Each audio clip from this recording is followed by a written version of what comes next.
Good evening. This is All India Radio Kohima. I'm Jonas Yantan with Evening News. The headlines: India assumes presidency of UN Security Council for the month of December.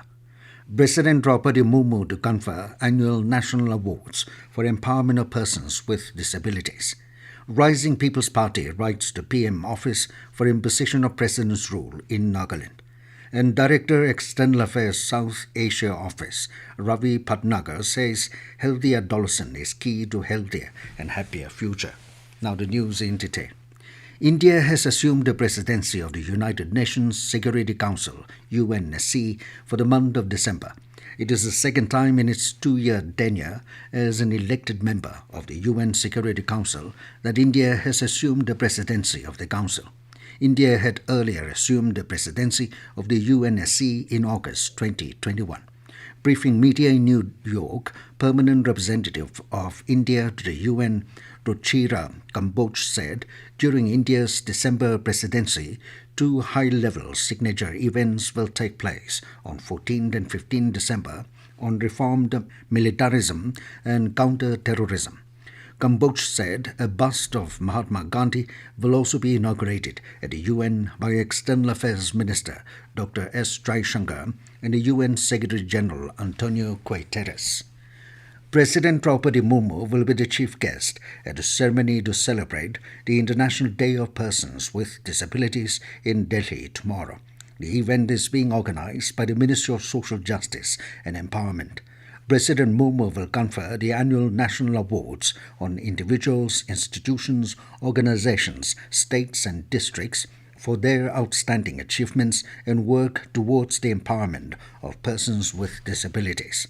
The national awards for the empowerment of persons with disabilities for the year 2021 and 22 are being given under various categories, including Sarveshth Divyangjan, Shresth Divyangjan, and Shresth Divyang Bal or Balika. The Rising People's Party has written to the Prime Minister's office seeking imposition of President's rule in Nagaland. In its petition today, the party cited the state's financial crisis, the constitutional impasse arising from the Eastern Nagaland People's Organization's demand for a separate state, as well as the Naga political issue. The RPP referred to various reports and indices of central agencies which noted systemic corruption, fiscal mismanagement, misgovernance, and non-development in the state. As the state's oppositionless UDA government was supposedly formed to bring about a Naga solution, and given the concurrence of all MLAs to step down towards the fulfillment of this goal, the RPP said the imposition of President's rule can facilitate the Naga settlement. Further, it said ENPO has resolved to abstain from participating in the upcoming assembly elections scheduled for February 2023.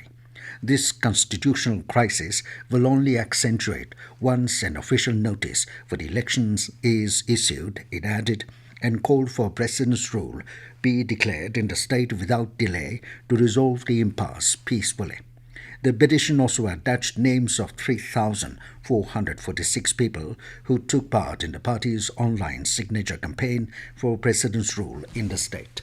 Director External Affairs South Asia Office at Rekit Benkisa, Ravi Patnagar, said a healthy adolescent is key to a healthier and happier future. He said this while speaking as the special guest during the second day of the Cultural Day of Hornbill Festival at Kisama. Patnagar requested the government to provide continuous support to implement programs and help educate young adolescents between the age of 10 to 19 years and help them grow up with life skill education. He said the Hornbill Festival is an ideal platform to reach out to the youths of the state, who in turn will be able to create a healthier, happier, and progressive India. The day was marked by cultural dances and other performances by troops from various tribes. This news comes to you from All India Radio, Kohima. You can also listen to this news bulletin on News on Air app and YouTube channel AIR News Kohima. A special enrollment drive for beneficiaries under Chief Minister Health Insurance Scheme, General Category, will kick off in Dimapur from December 4. Deputy Commissioner Dimapur has requested the chairman and GPs of all colonies under Dimapur town to inform public in their respective colonies regarding the schedule of the enrollment drive to be conducted from December 4 to 14. The authorities of colonies concerned are further urged to identify a suitable location for the enrollment drive dates.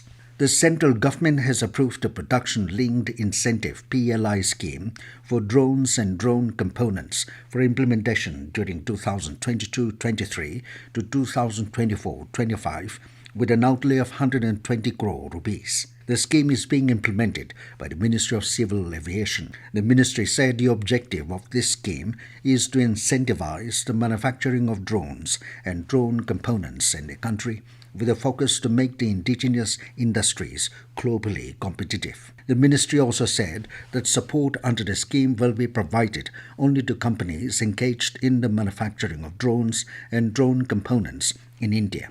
According to the guidelines, the minimum annual sales turnover for claiming the benefit of PLI must be 2 crore rupees for drones and 50 lakh rupees for a component segment for MSME and startups, while non-MSMEs are required to have an annual sales turnover of 4 crore rupees for drones and 1 crore rupees for the component segment. The ministry said the empowered group of secretaries, chaired by the Cabinet Secretary, will monitor the scheme. The state government has notified an increase in the ceiling limit for the issue of two-wheeler taxi permit in Kohima town from 150 to 200. This has been done in continuation of the Transport Department's notification dated 15 September and in the exercise of the powers conferred under Section 95 of the Motor Vehicles Act 1988. Advisor to Chief Minister Abu Mehta today launched the film Fiesta open-air cinema at the Naga Heritage Village, Kisama. The 3-day event organized by the Department of Information and Public Relations will screen specially curated short films.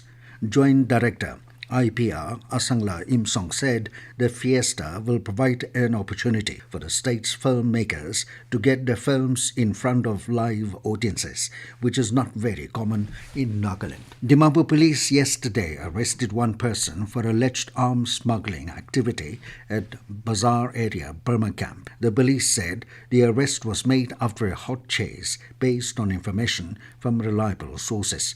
It recovered 3.32 pistols, country-made, and 2.32 live rounds from the possession of the arrested individual. The police said a case has been registered at East Police Station, Dimapur, and further investigation is on.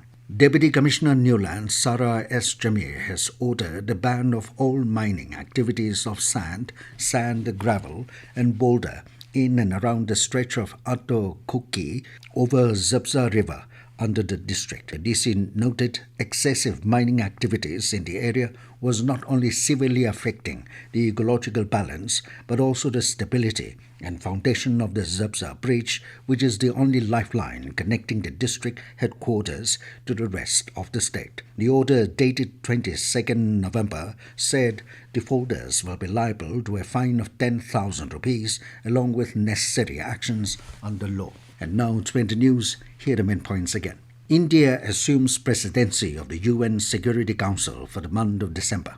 President Draupadi Murmu to confer annual national awards for empowerment of persons with disabilities. Rising People's Party writes to PM office for imposition of President's rule in Nagaland. And Director External Affairs South Asia Office Ravi Patnagar says healthy adolescence is key to healthier and happier future. That is all we have in this evening news bulletin. Good night.